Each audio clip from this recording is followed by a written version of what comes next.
Assalamualaikum warahmatullahi wabarakatuh.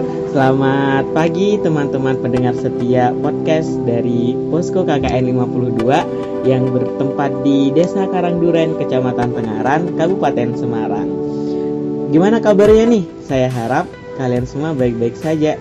Sebelumnya saya perkenalkan dulu. Saya Muhammad Fajri Holizen atau biasa dipanggil Fajri Zen sebagai moderator dalam podcast ini. Saya didampingi oleh teman saya. Ya, nama saya Nur Hamidah. Kalian bisa manggil saya dengan Kak Hamidah. Saya dari Pendidikan Kimia Fakultas Sains dan Teknologi. Wah, Kak, gimana kabarnya nih Kak Hamidah? Alhamdulillah baik. Kak Fajri gimana kabarnya? Alhamdulillah juga, luar biasa. Allahu Akbar. Masya Allah. Kita ini mau bicarain apa nih hari ini? Kita ini kan mau bahas masalah gender nih, masalah kesetaraan gender yang terjadi di lingkungan sekitar kita. Pembahasannya sangat menarik ya Kak Fajri? Wah, sangat menarik sekali, apalagi saat ini tuh pergerakan perempuan dan juga lingkaran-lingkaran perempuan yang saling mendukung itu sedang diusahakan, sedang diupayakan untuk terus berkembang dan semakin kuat peranannya di kalangan masyarakat. Jadi kita kali ini akan membahas bagaimana sih sebenarnya peranan dan urgensi kesetaraan gender nih di lingkungan masyarakat kita tuh kayak gimana ya gitu ya. Terus apalagi penerapannya di kalangan anak muda nih, remaja seperti kita nih, remaja, generasi Z, generasi milenial, generasi Z itu kayak gimana kayak gitu. Untuk membahasnya lebih dalam, di sini kita ditemani oleh Kak Adlina. Kak Adlina bisa memperkenalkan diri? Halo teman-teman semua, kenalin nama aku Adlina Islamia. Kalian bisa panggil aku Adlina. Saat ini aku sedang menempuh pendidikan di Semarang dan juga sudah semester 7. Halo, salam kenal.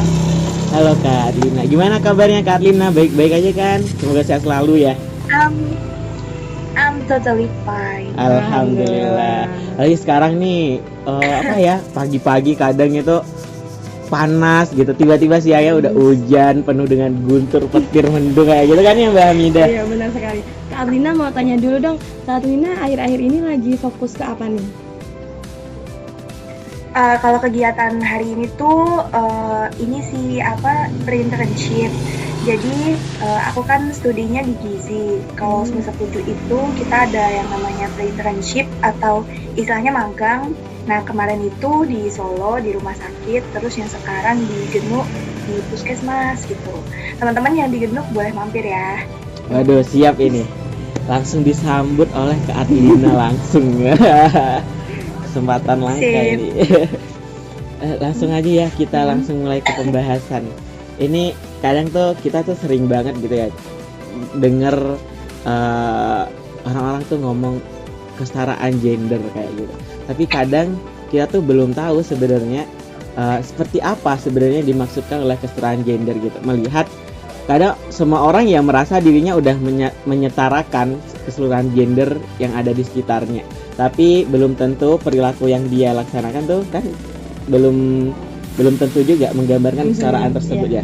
Jadi kita di sini coba tanya dulu ya ke Kak Adlina, sebenarnya apa sih dinamika yang namanya gender dan kenapa harus disetarakan gender itu ya gitu. Silahkan Kak Adlina. Oke, thank you ya Kak Fajri buat kesempatannya. Jadi sebelum kita membahas nih mengenai kesetaraan gender tuh kayak gimana yang banyak diusung di media sosial, kita harus tahu dulu nih perbedaan antara gender sama jenis kelamin. Ya mungkin dari teman-teman menganggap bahwa gender itu sama dengan jenis kelamin ya, padahal sebenarnya enggak.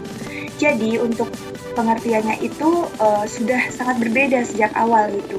Kalau jenis kelamin itu udah jelas, ada laki-laki dan perempuan. Perbedaannya itu secara fisik dan fisiologis tuh kelihatan. Kalau laki-laki ada jakun, kalau perempuan something like that. Itu karakteristik fisiologis dan biologis yang ada di dalam manusia membedakan antara laki-laki dan perempuan itu adalah jenis kelamin. Tapi kalau gender itu beda. Jadi kalau misalnya gender itu didefinisikan sebagai suatu karakteristik atau sistem yang didukung dari nilai-nilai sosial di masyarakat gitu.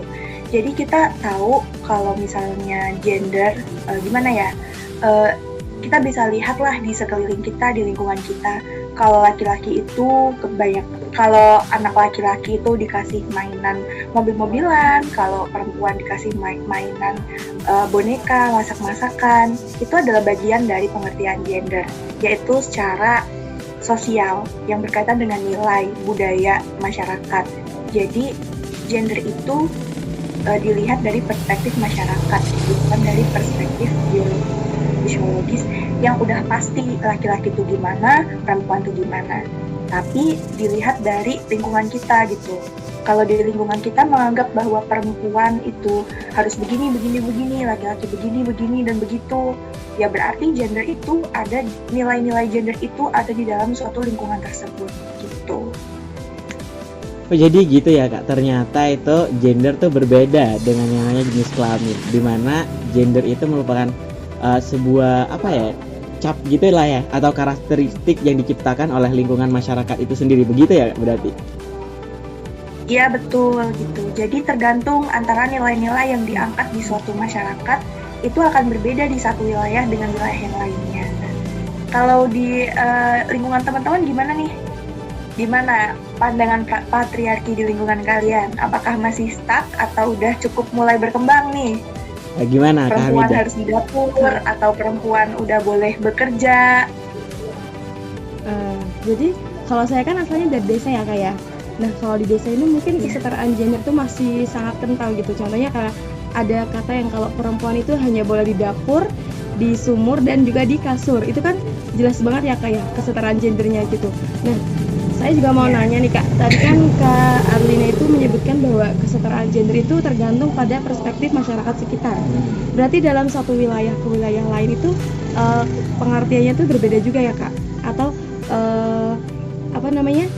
klasifikasinya tuh berbeda-beda. Nah, kalau di lingkungan Kak Arlina itu kesetaraan gendernya itu kayak gimana Kak? Oke, thank you ya. Jadi kita bisa melihat sih dari lingkungan kita sendiri dan mengamati secara kasar lah gimana konsep kesetaraan gender itu terjadi di lingkungan kita. Kalau di lingkunganku sendiri jujur patriarki itu masih sangat kental sih. Jadi kalau di usiaku sekarang 21 tahun itu teman-temanku yang SD, SMP itu udah banyak yang pada menikah gitu, karena di lingkunganku menganggap bahwa perempuan itu ya kalau sudah matang usianya ya sedang rapi gitu loh. Tapi kan ya itu yang ada di masyarakat di sini kan. Jujur kalau di desaku sendiri masih konvensional, masih punya sifat-sifat yang sikapnya itu konservatif gitu. Kalau perempuan segera menikah, punya anak, ngurus anak dan suami gitu. Jadi kalau 25 tahun ke atas belum menikah itu memang kayak aduh terlalu tua gitu kan ya, tapi ada beberapa perempuan di sini yang mungkin mengejar karirnya gitu, cuman nggak sebanyak yang perempuan yang benar-benar ibu rumah tangga sejak awal 20-an gitu ya, masih agak konservatif sih di sini.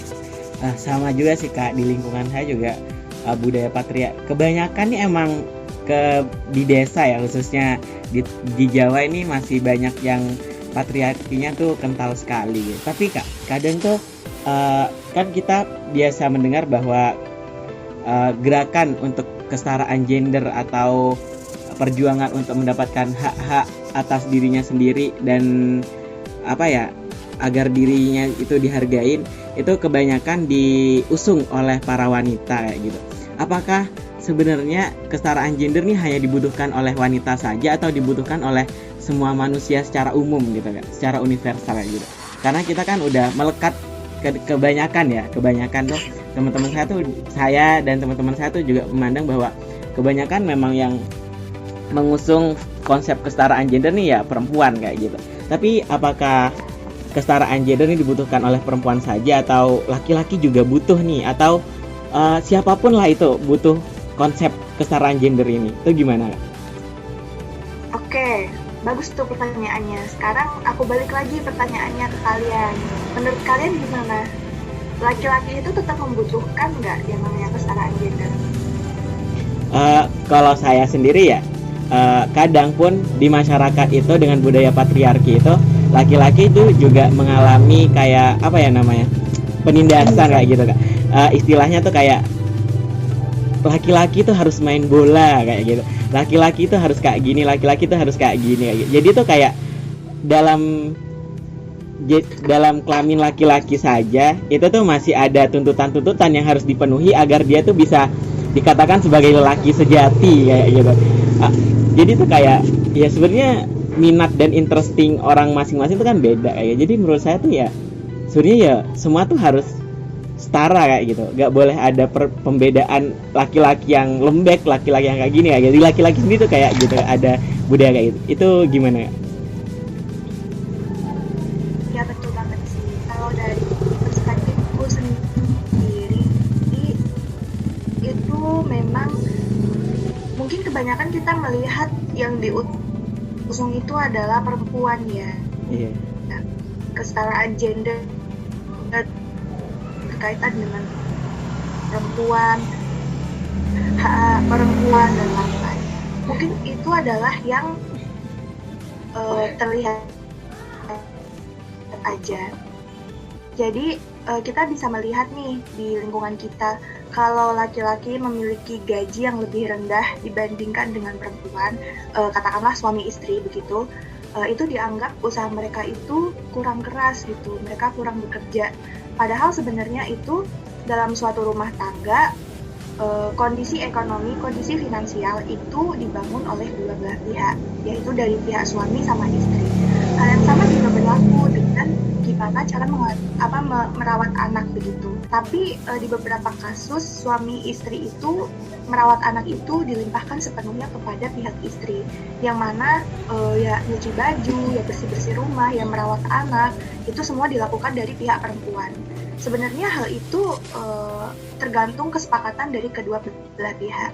Tapi kalau kita mengatakan itu sebagai kesetaraan gender, berarti tugas baik finansial maupun dari pihak dari sisi finansial, dari sisi ekonomi, dari sisi rumah tangga itu bisa dikerjakan oleh dua-duanya. Jadi perempuan bisa untuk bekerja dan laki-laki juga bisa untuk bersih-bersih rumah dan juga melakukan aktivitas rumah tangga. Itu adalah hal yang menurutku udah mencerminkan kesetaraan gender, yang mana enggak semua urusan rumah tangga diurusin sama perempuan dan enggak semua urusan mengenai finansial dan ekonomi itu diurus oleh laki-laki. Ya di samping dari memang menafkahi itu adalah suatu kewajiban dari laki-laki, tapi kan ya untuk tarafnya seberapa itu kan kesepakatan dari masing-masing pihak ya. Jadi kita nggak bisa menjustifikasi orang, oh berarti dia kayak gini atau dia kayak gitu.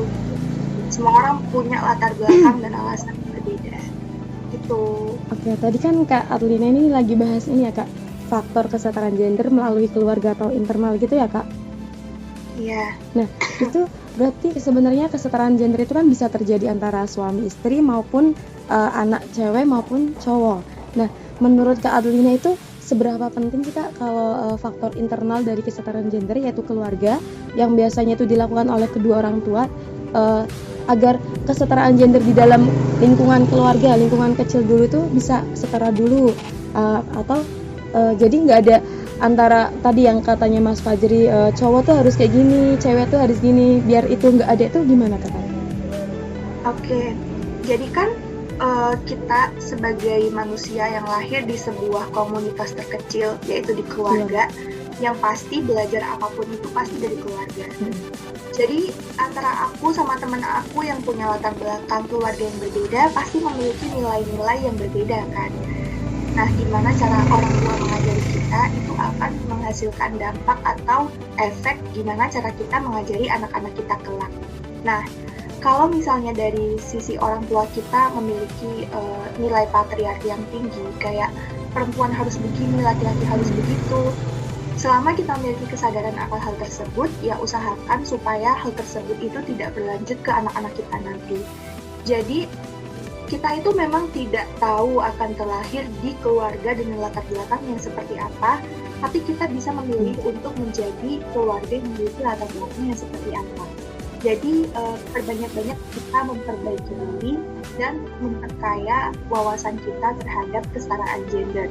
Kayak kalau orang tua berpikir patriarki yang sangat kental, kita juga harus berpikir dengan yang lebih open-minded dan sebaik mungkin hal itu juga diturunkan kepada anak dan cucu kita gitu. Jadi ya terbanyak belajar sih dari diri kita sendiri gitu. Kita menjadi pelajar hidup nggak bisa apa ya banyak mengajari kita soal hal-hal tersebut, ya kita belajar sendiri gitu. Jujur dari orang tuaku memang patriarki masih sangat kental. Dari ayahku sendiri menganggap kalau perempuan itu harus begini, harus begitu. Itu yang dari kakakku dulu. Tapi kalau sekarang enggak sih. Jadi dulu kakakku itu kalau misalnya mau ikut kegiatan tuh selalu nggak boleh gitu. Tapi kalau aku udah boleh, jadi udah ada pertimbangan nih gitu. Nah, itu yang bisa kita lakukan, yaitu dengan memperbaiki diri kita sendiri dan mengusahakan supaya hal tersebut bisa menjadi lebih baik lagi di generasi selanjutnya. Berarti kita tidak bisa menghentikan kesetaraan gender, tapi kita bisa memotong agar kesetaraan gender itu tidak merasuk ke keturunan kita berikutnya gitu ya Kak? Oh, malah kesetaraan gender itu yang harus dibangun, budaya patriarki yang harus dipotong. Iya. Tapi ini Kak, setelah kita bahas dari tadi bagaimana maksud kesetaraan gender gitu, itu ada juga yang gerakan kan biasanya kesetaraan gender tuh lekat dengan feminisme kayak gitu kan. Nah, saya juga pernah mendengar dan baca-baca juga ada gerakan feminisme itu yang mereka tuh malah meremehkan juga peran lelaki di dalam kehidupan sehari-hari. Jadi kayak mereka tuh membangun paradigma baru untuk menjadikan laki-laki tuh sebagai kaum yang tertindas juga, sebagai pembalasan terhadap perasaan tertindas yang telah dirasakan oleh kaum perempuan kayak gitu. Jadi kayak membangun paradigma matriarki baru untuk kayak untuk menguatkan peran mereka dalam masyarakat kayak gitu. Dan mereka menganggap itu sebagai sebuah penyetaraan gender, penyetaraan penyetaraan hak-hak dan juga kewajiban yang seharusnya diterima oleh mereka. Tapi bersamaan dengan itu mereka juga menindas para kaum lelaki yang mereka anggap sebagai seorang musuh kayak gitu. Itu gimana Kak pandangan Kak Arlina terhadap gerakan seperti itu? Wis, keren banget sih ini pertanyaannya, sangat-sangat konseptual ya pertanyaannya. Jadi tentang gerakan-gerakan yang mereka dari pihak-pihak perempuan itu yang ingin kayak memutarbalikkan kembali gitu kan ya posisi laki-laki dan perempuan. Well, kalau menurutku itu tuh terjadi karena adanya penindasan di zaman dulu. Jadi kalau kita berkaca ke masa-masa dulu sebelum kemerdekaan, perempuan dan laki-laki itu batasnya itu kelihatan banget. Kita ambil contoh lah waktu dari zamannya Ibu Kartini itu kan perempuan nggak boleh sekolah, perempuan nggak boleh belajar, yang boleh belajar cuma laki-laki. Sebenarnya walaupun perempuan itu menjalani nilai-nilai tersebut di zaman itu, tapi pasti ada lah rasa-rasa untuk merasa bahwa kok kayak gini, kenapa aku nggak boleh sekolah, kenapa laki-laki boleh sekolah gitu. Nah, ketertindasan di zaman dulu itu akan memunculkan suatu pandangan baru mengenai gimana kalau misalnya itu dikembalikan gitu. Pasti ada lah beberapa komunitas yang meyakini hal tersebut. Tapi kalau misalnya kita berkaca kembali kepada kesetaraan gender, berarti kita harus melihat bahwa laki-laki dan perempuan itu sama gitu kan. Berarti tentang gerakan-gerakan semacam itu menurutku ya urgensinya masih belum terlalu ya. Tapi kan dari kesetaraan gender itu kita bisa melihat bahwa yang paling penting adalah bagaimana cara kita melihat dari perspektif kita sendiri bahwa laki-laki dan perempuan itu punya hak, punya kebebasan dan punya kewajiban yang sama sebagai manusia gitu. Tapi sejauh ini kayak gerakan-gerakan kayak gitu tuh menurut kalian berpengaruh nggak sih dengan perspektif masyarakat gitu? Ada efeknya nggak? Kalau efeknya ya pastinya sangat berpengaruh ya, apalagi kayak saya pernah ikut diskusi gitu ya, kalau gerakan-gerakan kesetaraan gender tuh kan udah dari sejak dulu dibangun, apalagi kalau di dunia muslim, di dunia Arab sana itu kan kayak perempuan tuh sangat dikekang gitu kan keadaannya, kayak menyetir mobil aja dikatakan sebagai sesuatu yang gak boleh dilakukan oleh perempuan dan mereka harus ditemani oleh walinya atau harus disopiri oleh laki kayak gitu. Jadi kayak gerakan-gerakan yang dipelopori oleh Fatimah Mernissi dan kawan-kawannya. Terus kalau di Indonesia sendiri sama Buya Husein, terus juga Bunyai Musdah Mulia dan sebagainya itu kan menyadarkan kemudian kepada kawan-kawan yang punya kedudukan yang sama dengan beliau-beliau semua untuk bergerak kemudian untuk sadar akan hak-hak dan kewajiban yang seharusnya diterima oleh dirinya gitu kan. Dan mereka pun kemudian dengan kesadaran itu kan kemudian melakukan pergerakan, dan itu pastinya kan merubah kondisi sosial kemasyarakatan kayak gitu kalau menurut saya sendiri ya. Kalau menurut Mbak Hamidah gimana? Iya, tentunya kalau misalkan begitu memberikan efek yang besar ya. Contohnya dalam tadi Mas Fajri mencontohkan masalah setir mobil. Kalau saya mencontohkan masalah pekerjaan. Ketika wanita ini ingin melakukan pekerjaan yang sedikit berat, tapi nanti laki-laki itu pasti bilang ini tuh pekerjaan jantan. Nanti saya sebagai wanita tuh merasa, ih kok kayak gitu sih? Aku tuh bisa juga loh, wanita tuh bisa juga, nggak hanya laki-laki yang cuma bisa kayak contohnya malu, terus ini macul, itu kan memberikan efek kayak kesenjangan yang besar juga sih. Kayak merasa diremehkan gitu banget, iya. Kayak ada kayak cewek gitu. Tuh selemah itu ya, gitu nggak sih? Iya. Ya gimana? Ya, tapi sejauh ini udah cukup baik sih kalau di lingkungan kampusku gitu. Kayak anak-anak teknik tuh nggak semuanya dari laki-laki, meskipun dominan laki-laki ya, tapi program studi kayak teknik sipil, teknik mesin tuh perempuan juga banyak gitu ya. Sama mereka suka dengan prodi tersebut ya nggak apa-apa enggak gitu ya, kenapa enggak? Semuanya bisa. Tapi nih Kak, kadang tuh kayak orang-orang tuh merasa dirinya tuh kayak udah melaksanakan kesetaraan gender untuk menyetarakan semuanya gitu. Tapi perilaku mereka tuh masih menunjukkan hal-hal yang patriarki dan sebagainya. Kayak yang dicontohkan Mbak Hamidah, dan perspektif masyarakat kita tuh masih terkungkung dalam, ya meskipun udah perlahan terkikis kayak gitu kan. Itu kan masih adalah setidaknya sedikit-sedikit nilai-nilai patriarki itu yang masih melekat gitu. Itu gimana cara kita gitu buat menebarkan kayak nilai-nilai kesetaraan bagi orang-orang yang masih memegang kuat budaya patriarki dan pemahaman yang menganggap bahwa satu golongan tuh lebih unggul daripada golongan yang lainnya, kayak gitu. Yes. Sebenarnya suatu perubahan itu membutuhkan seorang pelopor ya. Kayak misalnya kita bisa bercermin di beberapa kejadian masa lalu di sejarah-sejarah baik di Indonesia maupun di luar negeri. Suatu perubahan atau revolusi itu tercipta karena adanya suatu komunitas yang menyadari akan sesuatu, dan komunitas itu punya tekad yang kuat untuk menyebarkan suatu ideologi baru itu atau pemahaman baru tersebut yang pengen mereka usut tuntas gitulah istilahnya. Jadi gerakan-gerakan semacam itu emang butuh suatu energi atau kemauan yang sangat besar dari suatu komunitas atau masyarakat. Nah, terkait dengan kesetaraan gender ini kan sebenarnya udah banyak ya diusung oleh beberapa komunitas.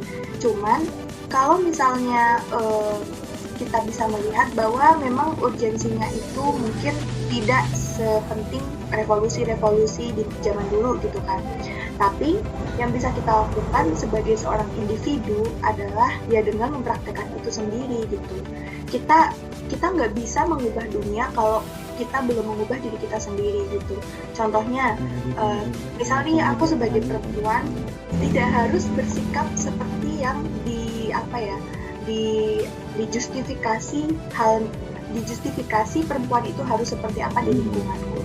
Aku tahu bahwa di lingkunganku itu perempuan memang kodratnya memang sebagai seorang ibu dan sebagai seorang istri. Tapi di sisi lain, sebelum aku mencapai pada tahap itu, aku harus menyelesaikan studiku, aku harus mencapai apa yang aku mau dulu, aku harus meniti karir dulu, dan it's okay. Dan aku pikir nggak apa-apa juga kalau misalnya kita fokus pada karir dulu dan untuk masalah rumah tangga itu setelah semuanya itu tercapai. Itu adalah bentuk bagaimana kita mempraktikkan atau mengimplementasikan konsep kesetaraan gender mulai dari diri kita sendiri. Nggak usah jauh-jauh lah, kita nggak perlu merasa malu, terutama Mbak Mida nih sebagai perempuan. Kamu nggak perlu merasa insecure kalau teman-temanmu udah pada menikah. Dan buat Mas Fajri, kamu nggak perlu insecure kalau udah melihat teman-temanmu gajinya udah pada 2 digit gitu. Setiap orang punya jalannya masing-masing gitu. Dan kesetaraan gender itu mulai dari yang paling kecil adalah bagaimana keyakinan kita menghargai diri kita sendiri dan untuk bersikap sebagaimana seharusnya kita bersikap kayak gitu. Ya contohnya itulah. Ya kita tahu di usia segini sedang ada banyak sekali tamparan-tamparan keras dan berkaca dari kehidupan orang lain kayak gitu. Nggak perlu kita membandingkan diri kita dengan orang lain. Yang penting adalah bagaimana fokus kita untuk memperbaiki diri kita sendiri, untuk mengupgrade skill kita, kemudian untuk gimana caranya supaya kita bisa beradaptasi kayak gitu. Kak Adlina mau tanya nih, tentunya kan kalau kita mau mencapai sebuah tujuan yaitu penyetaraan gender, kita tuh harus memberikan sebuah fasilitas ya Kak. Nah, menurut Kak Adlina itu fasilitas apa sih yang sudah diberikan melalui keluarga, masyarakat maupun dalam dunia luas atau pemerintah itu apa aja sih Kak? Kita bisa melihat nih perbedaan antara teman kita yang mungkin pendidikannya lebih rendah daripada kita, misalnya lulusan SD atau lulusan SMP dibanding dengan kalian yang udah perguruan tinggi gitu.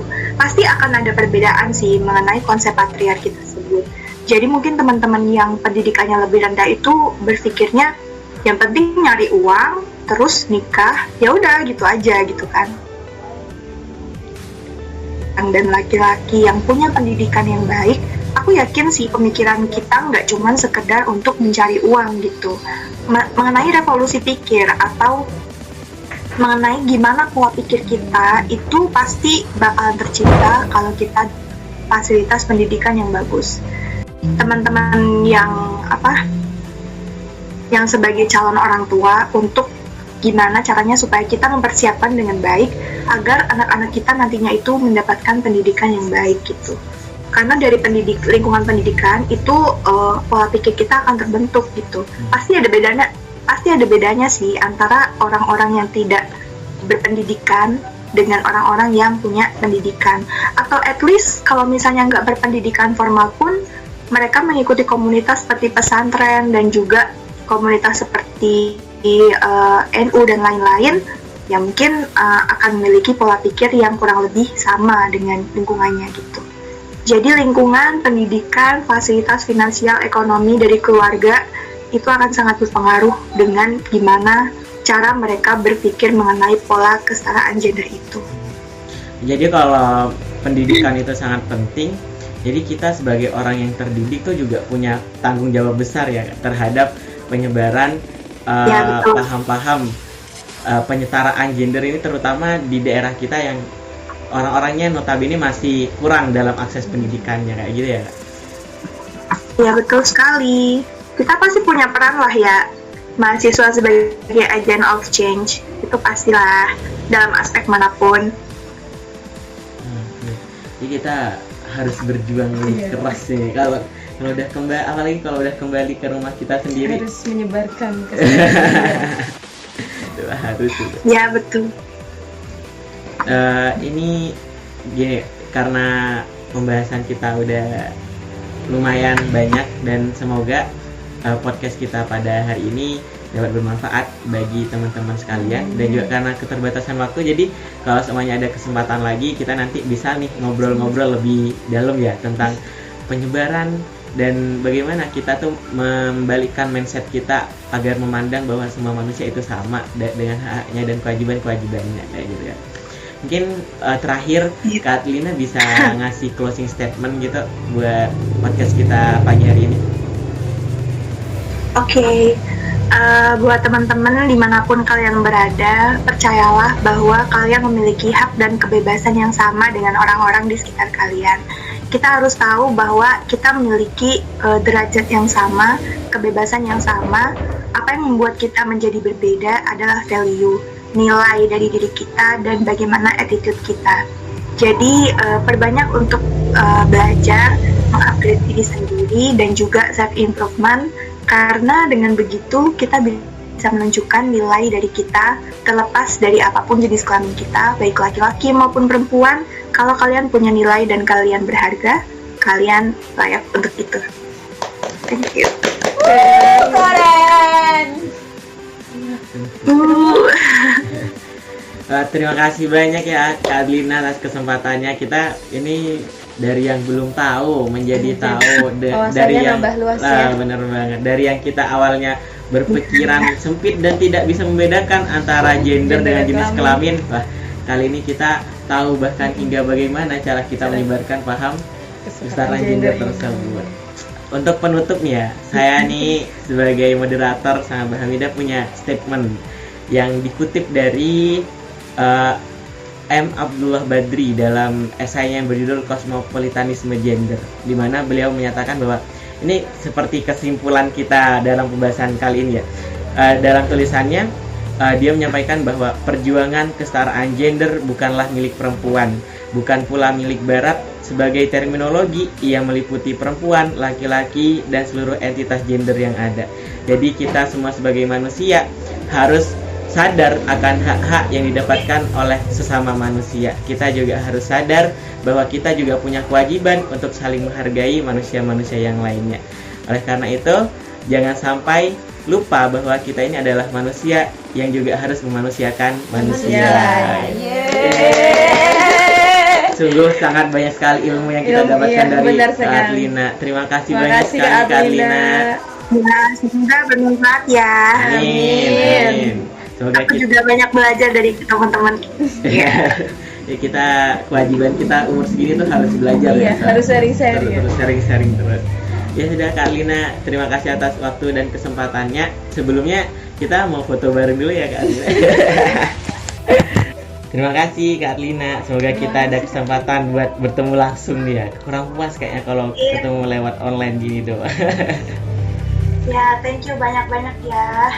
Siap Kak Lina. Selamat menjalankan aktivitas selanjutnya. Ya, siap. Thank you ya. Aku izin live ya. Semuanya. Iya Kak. Waalaikumsalam warahmatullahi wabarakatuh. Waalaikumsalam.